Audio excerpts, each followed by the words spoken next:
Assalamualaikum warahmatullahi wabarakatuh, bapak-bapak dan ibu-ibu semuanya. Mudah-mudahan sehat selalu sehingga bisa beraktivitas dalam sehari-hari.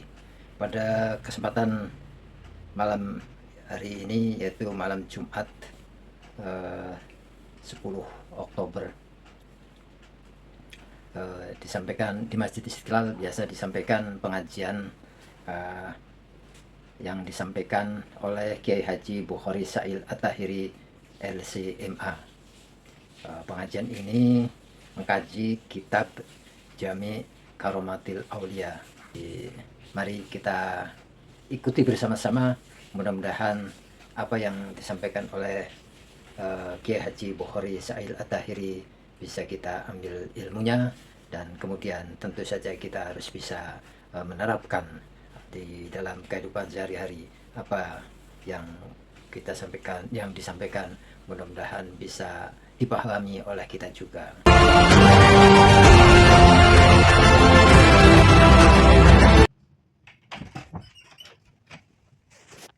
Kemudian sesuai dengan tema yang kita bahas adalah masalah perbedaan antara karomah dengan istidraj. Ini penting untuk kita semua mengetahui. Karomah biasa kita mendengar si fulan itu punya karomah, keramat, ya bahasa ini, keramat. Si fulan itu wali, biasanya karomah itu diberikan pada para wali. Yang kadang ada hal-hal yang tidak masuk akal tapi terjadi. Biasanya terjadi pada para wali. Kalau hal-hal yang di luar nalar itu terjadi pada seseorang soleh, itu dia namanya karomah. Tapi kalau ini terjadi pada orang yang menurut Bapak Ibu sekalian si fulan itu, menurut misalnya dia sudah termasyhur dia tidak soleh, ya? Seperti misalnya dalam kisah itu, kisah Fir'aun. Fir'aun itu jelas orang durhaka, tauhid, yang mengaku dirinya Tuhan, tapi punya banyak kelebihan. Yang demikian itu namanya istidraj. Istidraj itu sesuatu yang diberikan oleh Allah kepada orang-orang yang sebenarnya durhaka, tapi Allah berikan supaya dia terus begitu, dan dia adalah orang-orang penghuni neraka. Itulah bedanya karomah dan istidraj. Mungkin Bapak Ibu sekalian, hal yang demikian mungkin masing-masing kita pernah merasakan. Masing-masing kita pernah merasakan. Nah, kalau kita merasa bahwa hal-hal yang semacam tadi terjadi pada diri kita, lalu kita bertanya, ini karomah atau istidraj? Bagaimana kita membedakannya? Kalau seorang wali, dia muncul karomahnya, karomah itu biasanya bukan direncanakan, tapi dia muncul dengan sendirinya. Juga karomah itu bukan ilmu, tidak bisa dipelajari, tapi itu memang pemberian Allah sehingga muncul. Mungkin kita mungkin pernah mengalami hal yang luar biasa seperti itu. Kita ingin membedakan apakah ini karomah atau ini istidraj. Seorang wali yang keluar karomahnya itu tidak bangga dengan karomahnya, tidak kemudian menjadi besar kepala atau busung dada, tetapi semakin dalam takutnya kepada Allah Subhanahu wa taala. Sementara orang-orang yang mendapat istidraj itu kemudian dia membanggakan istidrajnya dan dia semakin jauh dari Allah Subhanahu wa taala karena kelebihan atau rasa dia punya kelebihan. Karena itu Bapak Ibu sekalian, bagaimana kalau itu terjadi pada diri kita? Kalau kemudian setelah terjadi itu kita semakin takut pada Allah Subhanahu wa taala, semakin mendekat pada Allah Subhanahu wa taala, berarti itu karomah. Ini mungkin sekali terjadi pada kita-kita semua karena Dikatakan kalau berkumpul orang Islam 40 orang itu satu orangnya ada yang wali. Nah ini kalau ini ada 500 orang berarti ada beberapa wali di sini ya. Insya Allah. Mungkin kita nggak tahu bahwa diri kita ini wali. Nggak tahu, kita nggak tahu.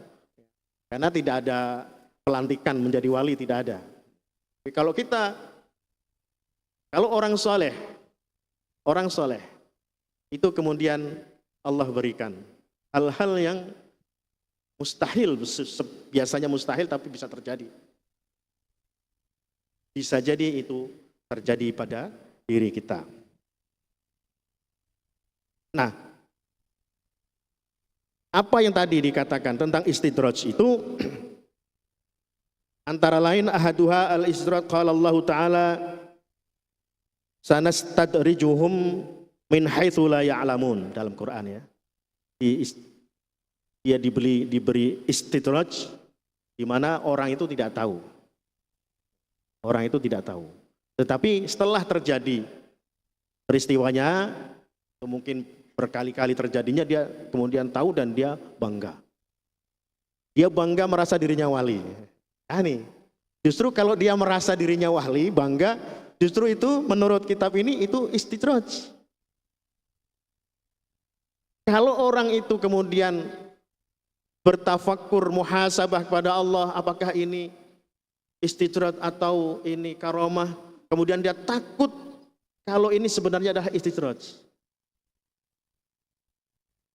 Dia semakin takut pada Allah setelah terjadi hal demikian, justru ini dia ini sebagai wali. Nah itu bedanya. Katanya la ya'riful wali illal wali ya.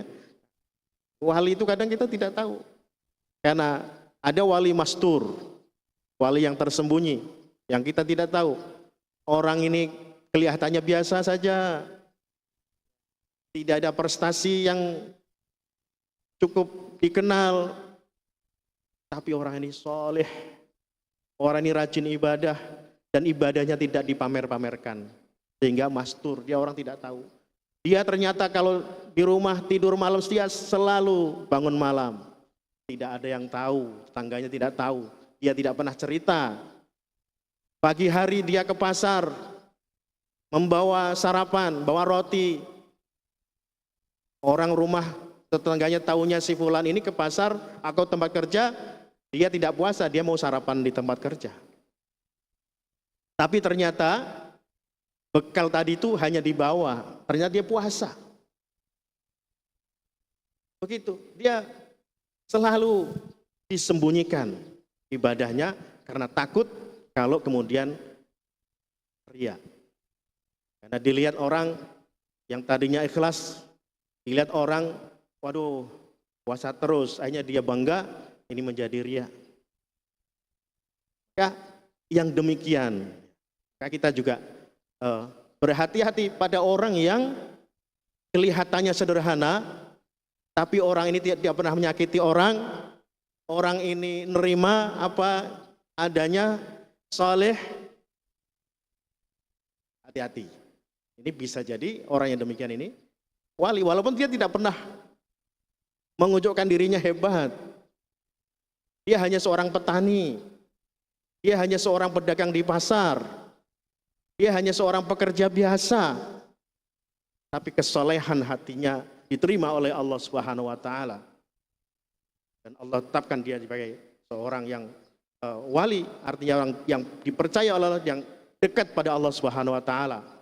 Nah, inilah yang kemungkinan menjadi wali. Nah, Bapak Ibu sekalian, mungkin ada di sini yang demikian. Demikian. Tidak ingin dikenal. Ibadahnya disembunyikan. Bahkan mungkin tidak pernah pakai peci putih. Biasa saja. Makanya kita tidak boleh menilai orang dari penampilan. Karena Allah Subhanahu wa taala juga tidak melihat kita ini dari penampilan. Yang penting penampilan ini harus sesuai dengan hati kita.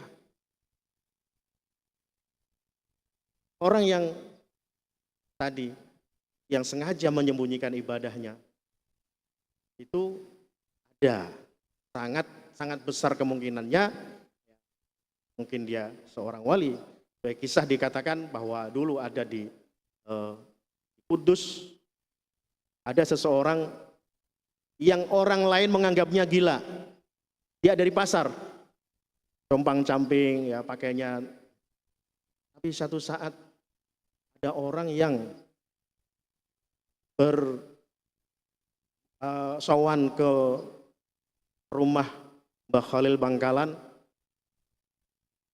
Dia ditanya dari mana, dari Kudus. Oh, nanti saya kirim salam kepada si Fulan. Fulan, ditanya Fulan yang ini. Iya. Orang ini bingung. Si Fulan yang ini itu kerjanya di pasar. Dia bukan kerja juga di pasar, itu biasa duduk, yang bahkan orang menganggapnya gila. Tapi benar-benar kemudian salamnya disampaikan. Cari di pasar, ketemu, kemudian disampaikan, Bapak mendapat salam dari Mbah Khalil Bangkalan. Sampaikan. Itu kemudian mengumpat. Sialan si Khalil. Sudah terbuka nih rahasia saya. Jadi orang yang demikian ini, ya kemudian dia bilang, lebih baik saya mati daripada dibongkar rahasia. Tidak lama kemudian dia meninggal. Hal demikian terjadi. Dan kalau kita baca kitab-kitab tentang aulia itu, Allah memang mengutus di pelosok dunia ini. Di pelosok dunia ini ada orang-orang yang demikian. Orang-orang yang demikian. Sebenarnya untuk menjaga keamanan wilayah itu. Karena seorang wali itu selalu berdoa pada Allah SWT bukan untuk dirinya sendiri, tapi untuk umat. Yang dipikirkan adalah umatnya, umat. Orang-orang banyak yang dipikirkan. Maka itulah yang kemudian Allah bisa menjaga wilayah-wilayah karena seorang wali. Bahkan kalau di satu daerah itu banyak walinya, banyak aman. Kira-kira demikian, Bapak Ibu sekalian. Mudah-mudahan bermanfaat bagi kita semua, dan mari kita senantiasa tingkatkan iman, takwa, kesolehan kita pada Allah Subhanahu wa taala dengan keikhlasan. Jangan ada upaya memamerkan. Jangan ada upaya memamerkan, sehingga itu semua amal ibadah kita diterima oleh Allah Subhanahu wa taala, dan kita senantiasa tingkatkan, berusaha meningkatkan kedekatan kita dengan Allah dengan berbanyak ibadah baik wajib maupun sunnah, dan kita hindari apa yang dilarang oleh Allah Subhanahu wa taala. Sekian, wallahul muwaffiq ila aqwamit thoriq, wallahul musta'an wa huwa li taufiq. Wassalamualaikum warahmatullahi wabarakatuh.